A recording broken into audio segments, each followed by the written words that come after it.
A ver, empecemos hablando acerca de la introducción a la parasitología. Definamos un poco, ¿qué es la parasitología?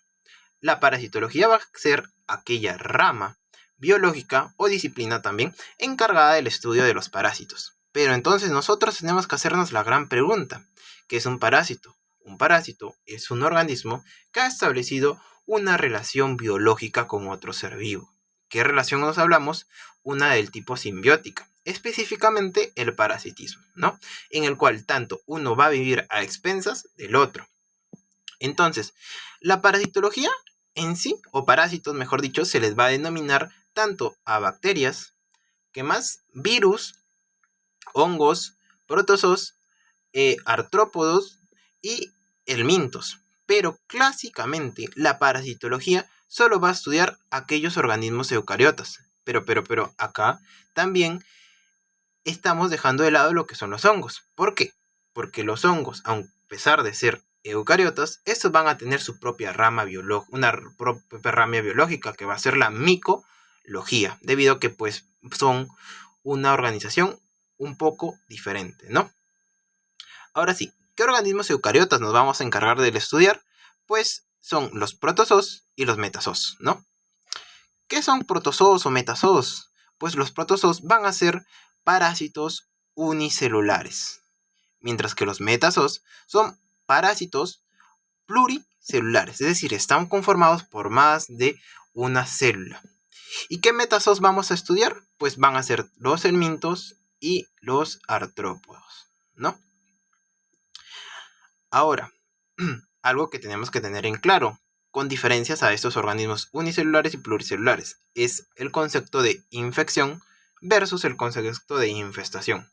Entonces, nosotros al referirnos infección, estamos hablando de lo que es invasión dentro de un organismo, de un ser vivo. ¿Pero de qué? Una invasión parasitaria, de parásitos. Pero en el caso de infección e infestación, es que la infección son de organismos unicelulares, mientras que la infestación hablamos de organismos pluricelulares. Entonces, ¿qué organismos unicelulares conocemos o qué es parásitos? Pues son los protozoos, ¿no? Mientras que los pluricelulares que conocemos van a ser tanto los helmintos como los artrópodos. ¿Correcto? Ahora sí, unos conceptos generales que tenemos que tener en cuenta es el de parásito. Ya mencioné que era el parásito, ¿no? Aquel organismo que estableció una relación biológica, donde vemos que uno que es el parásito, va a vivir a expensas de otro, que va a venir a ser el huésped. Es decir, va a alimentarse de sus nutrientes que éste tenga. ¿Puede ocasionar daño? Sí, y puede ser patógeno, ¿no? También otro concepto que tenemos que tener es que algunos de estos organismos parasitarios pueden vivir tanto en sociedad y en colonia. Pero ¿a qué me estoy refiriendo? Pues tanto sociedad y colonia se refieren, son conceptos muy similares. ¿Por qué? Porque se refieren a que diferentes organismos van a vivir en un mismo espacio, en un mismo tiempo, con otros organismos. Pero la diferencia de sociedad es que todos estos organismos van a conservar su individualidad, ¿no? Vemos como todos están de diferentes colores, lo que va a representar que cada organismo es diferente. Es decir, si yo quiero separar a uno de estos organismos, no necesariamente va a tener que morir. En cambio, el concepto de colonia van a hacer que todos estos organismos van a vivir agrupados, pero estos no son individuales entre sí, son interdependientes. Es decir, si yo llegara a separar alguno de estos organismos y lo llevara tal vez a esta sociedad, este terminaría muriendo, ¿no? Ahora sí, otro concepto que tenemos que tener en cuenta es del hospedero o hospedero, ¿no? Que es aquel organismo que va a albergar un parásito, ¿no? Vamos a tener tipos de hospedero, ¿no? Entre ellos tenemos el definitivo, el intermedio, el paratécnico y el reservorio. Cuando hablamos de hospedero definitivo estamos refiriéndonos a que está albergando al parásito, pero este parásito puede tener lo que son sus ciclos de vida. Como en el caso, por ejemplo, tenemos de de los protozoos, estos tienen diferentes formas, una forma activa, una forma inactiva, que vendría a ser pues el quiste, una forma activa el trofozoito, o en el caso de algunos helmintos, ¿no? Que tiene una fase larvaria, una fase adulta, ¿no? Entonces lo que se está cargando el hospedero definitivo es albergar al parásito, pero en su forma adulta. Mientras que el intermediario es casi lo contrario, ¿no? Porque va a albergar al parásito mientras éste se siga desarrollando, siga en crecimiento. Ahora sí, el paraténico, pues no, tal vez el parásito estaba en desarrollo, pero este va a bloquearlo, no va a dejar que este avance. Pero a pesar de que este ha bloqueado su desarrollo, pues este parásito aún puede seguir transmitiéndose, ¿no? Ahora, un caso muy importante que hay que estudiar es el concepto de reservorio, que es un tipo de hospedero del cual va a propiciar lo que es las condiciones ambientales y necesarias para que el parásito pueda seguir con su ciclo de vida, pueda seguir transmitiéndose. Pero este individuo no va a sufrir algún tipo de enfermedades. Pero aún sigue siendo un aún sigue siendo un lugar o un espacio, o mejor dicho, un individuo el cual aún va a poder transmitir este parásito. Ahora sí, hay que tener en cuenta estos tres conceptos muy importantes: virulencia, enfermedad y patogenicidad. ¿Qué es la enfermedad? La enfermedad son aquellas alteraciones que pueden provocar diferentes patógenos. En este caso, como estamos hablando de parasitología, hablamos de los parásitos, ¿no? Entonces, todas estas alteraciones, ¿qué pueden provocar? Pueden provocar algún tipo de daño. Entonces, ¿quién va a ser el encargado de medir ese daño? Pues es la virulencia, ¿no? Que va a medir el grado de daño en que puede producir el parásito. Mientras que la patogenicidad va a ser el encargado de medir la capacidad de que tiene un parásito para producir la enfermedad, ¿no? Estos tres conceptos siempre van a estar muy de la mano. Ahora sí, una vez teniendo la introducción a la parasitología, podemos hablar un poco de la clasificación de los protozoos, ¿no? Esos protozoos, como ya mencionamos, van a ser parásitos unicelulares, ¿no? Que pues, hablando un poco en contexto históricos, fueron descubiertos en el siglo XVII, a partir de una gota de agua. ¿Por quién? Por Antoine van Leeuwenhoek, el cual, que en ese tiempo todavía no existían como ahora microscopios electrónicos, microscopios ópticos, él utilizó un microscopio rudimentario para poder visualizar estos organismos en una gota de agua. Pero él les denominó como animalículos. También, esos parásitos van a ser organismos eucariotas, es decir, van a tener que su material genético se va a encontrar encerrado sobre una membrana nuclear, ¿no? Ahora, tal vez como conocemos muchos organismos eucariotas, sabemos que generalmente van a presentar un solo núcleo, pero estos protozoos pueden presentar 1, 2, 3 o incluso de 8 hasta 10 núcleos, ¿no? También van a presentar lo que son diferentes ultraestructuras, tanto para la locomoción, tanto para la resistencia, tanto para la multiplicación o reproducción, los cuales son tanto flagelos, pseudópodos, esporas o cilios, ¿no? También puede presentar otras estructuras, ¿no? Ahora sí, ¿cuáles son los estadios generales de los protozoos? Pues son el estadio de trofozoito o trofozoite y el estadio de quiste. Ahora, ¿en qué se diferencian estos dos? En que trofozoito va a ser la forma activa, la forma móvil, la forma patógena o la forma patógena del protozoo. Es decir, este va a ser el encargado de producir la enfermedad. Mientras que la forma del quiste es la forma inmóvil, es la forma en la cual generalmente se va a contagiar, se van a empezar a infectar los seres vivos, los individuos. Es la forma en la cual este va a empezar a multiplicarse y pues también la que va a presentar la mayor cantidad de núcleos. ¿Por qué digo esto? Porque estos quistes van a generar lo que son los trofozoitos en un proceso que se le va a denominar la exquistación. enquistación, en la cual el quiste se va, ¿cómo decirlo? Se va a romper para formar el trofozoite. Entonces, pero ese trofozoite también puede volver puede volver al estadio de quiste. A este proceso se le llama como la enquistación. Enquistación.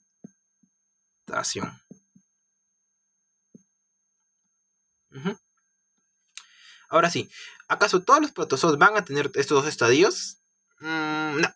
¿Por qué? Porque van a existir un tipo de protozoario especial, que son los trichonomas, que solo van a contener el estadio de trofozoito, ¿no? Ahora sí, ¿cómo se van a reproducir estos protozoos? Pues van a tener dos tipos de mecanismos. Un mecanismo asexual y un mecanismo sexual. Hablemos un poco del mecanismo asexual, que es en la gran mayoría de los protozoos. Por ejemplo, generalmente todos van a tener la fisión binaria. ¿Qué quiere decir? Ya lo visualizamos esto tal vez en otros temas, como puede ser en bacterias, ¿no? Que también tienen este tipo de reproducción asexual, en las cuales vemos la replicación del núcleo directa y vemos que una célula madre pues está originando dos células hijas, ¿no? Vemos la replicación del núcleo. Pero también existe el concepto de fisión múltiple, ¿ya? ¿Qué quiere decir? Que tenemos nuestro núcleo, el cual va a empezar a dividirse. Se divide. ¿Y qué nos va a generar? Nos va a generar lo que son más núcleos, ¿no? A este estadio se le denomina como el estadio de esquizonte. Esquizonte inmaduro.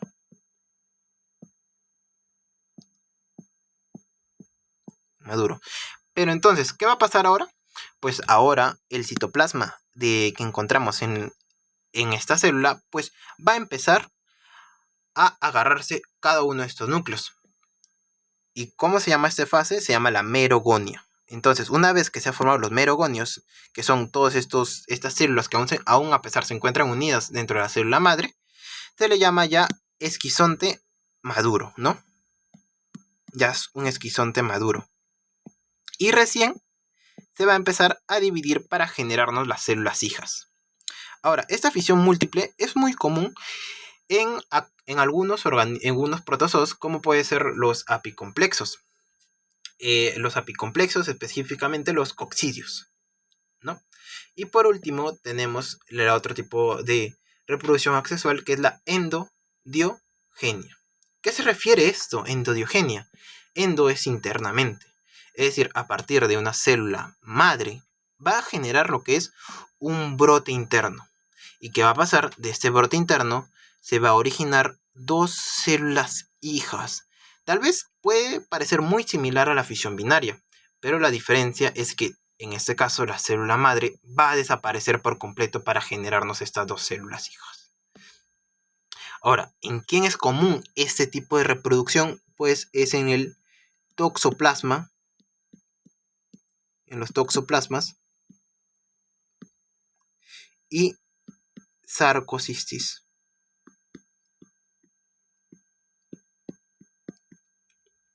Correcto. Ahora sí, pasamos al otro tipo de reproducción, que vendría a ser la reproducción sexual, ¿no? Entonces, la reproducción sexual puede ser por singamia, es decir, se van a producir lo que son gametos masculinos, gametos femeninos, y pues estos van a empezar a entrar una fase de fertilización. ¿Dónde se ve esto? Pues lo podemos visualizar en los coccidios. Y el otro tipo de reproducción sexual es la conjugación, ¿no? Que generalmente se da en algunos ciliados. Ahora sí, una vez ya conociendo un poco de las generalidades de qué son los protozoos, ahora vamos a su clasificación. ¿Cómo se clasifican estos protozoos? Pues estos se van a clasificar según, clásicamente, del cómo se van a movilizar, es decir, por su locomoción se van a clasificar. El primer tipo tenemos los rizópodos. ¿Por qué se le dice rizópodos? Porque van a pertenecer al subfilum Sarcodino. Y en estos rizópodos generalmente tenemos a los organismos que son las amebas. Las amebas. ¿Qué van a presentar? Van a presentar lo que son pequeñas, modificaciones citoplasmáticas, generalmente del ectoplasma, denominadas pseudópodos o también pies falsos. ¿Para qué sirven? Pues van a servir para la locomoción de este parásito o este protozoo. ¿Por qué mecanismos se reproducen? Por fisión binaria. ¿Y cómo se transmiten? Principalmente se van a transmitir a través del fecalismo. Ahora, ¿qué tipos de amebas o rizópodos vamos a conocer? Pues una de esas es la entomoeba histolítica. ¿Por qué es importante? Porque es patógena y la que se ha estudiado con un mayor empeño, ya que pues esta puede producir diferentes, lo que son algunas úlceras pépticas, y pues puede producir lo que es la disentería amebiana. También tenemos otros tipos de parásitos, como puede ser la entomoeba gingivalis o la entomoeba coli. Ahora sí, acá podemos visualizar un pequeño boceto acerca de un tipo de ameba, ¿no? Visualizamos cómo son estas sus prolongaciones del citoplasma, denominadas pseudópodos, que les van a ayudar, o pseudopodios también, que les van a ayudar a la locomoción del parásito. El otro tipo de protozoario que vamos a mencionar son los flagelados, ¿no? Pertenecientes estos al subfilum de los mastigóforos, que van a presentar lo que son flagelos. ¿Y qué es un flagelo? Es una estructura conformada por un axonema con ¿qué? Con 9 dupletes y un duplete en el centro, ¿no? Además van a presentar lo que son esta estructura llamada la membrana ondulante. ¿Y qué es una membrana ondulante? En sí es un tipo de flagelo del cual va a rodear a todo el protozoo, a todo el parásito. Y además, estos en algunos casos pueden presentar lo que es el kinetoplasma. ¿Y qué es el kinetoplasma? Son porciones mitocondriales de las cuales van a contener el material genético de la mitocondria. Pero, ¿eso quiere decir que todos tienen kinetoplasma? Pues no, hay algunos organismos que lo presentan y otros que no. ¿Quiénes son los organismos que van a presentar esta estructura? Pues son los trypanosomas y las leishmanias. Y los que no, pues las trichonomas, que ya mencionamos que son organismos que no van a presentar el estadio de quiste, y las giardia duodenalis. Características: si estos no presentan kinetoplasma, ¿van a presentar mitocondria? Pues tampoco. Por ejemplo, en el caso de las trichonomas, estos no presentan este organelo, ¿no? Sino van a presentar lo que son un tipo de organela diferente llamada la hidrosoma, que va a tener una función, por no decir igual, a la mitocondria, ¿no? En cambio, la giardia duodenales tampoco presenta mitocondrias. Este tiene el denominado mitosoma.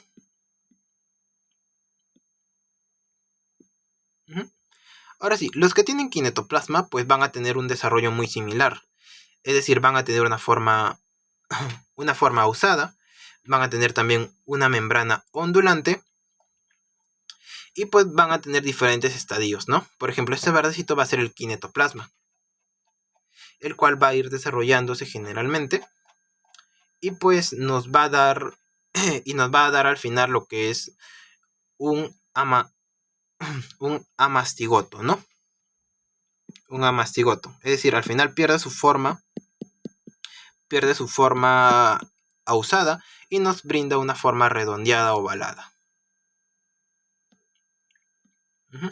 Ahora pasemos a lo que al tercer tipo de protozoo, ¿no? Los ciliados. Estos van a pertenecer al filo xilóforo. También van a tener unas estructuras encargadas de la movilidad denominadas cilios.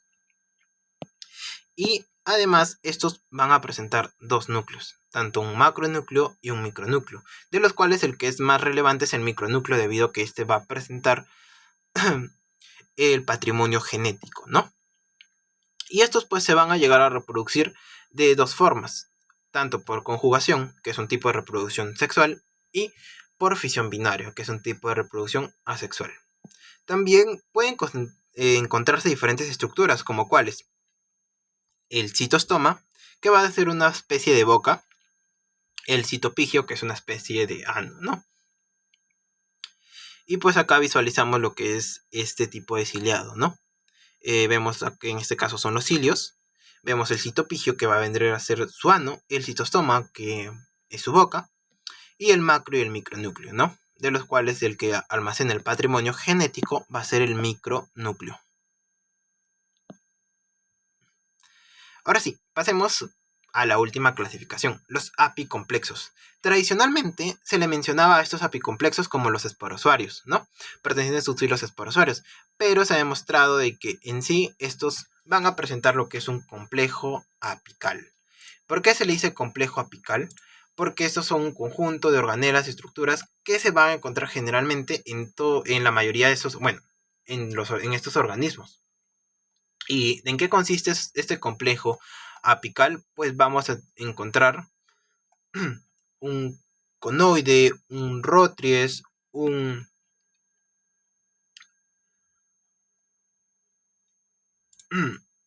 disculpe, y bueno, y diferentes estructuras. Además de que estos pues va a contar lo que es un solo núcleo, y pues la característica que lo puede distinguir es que estos no pueden presentar flagelos ni cilios en algunos estadios. Pero entonces, ¿cómo se van a llegar a movilizar?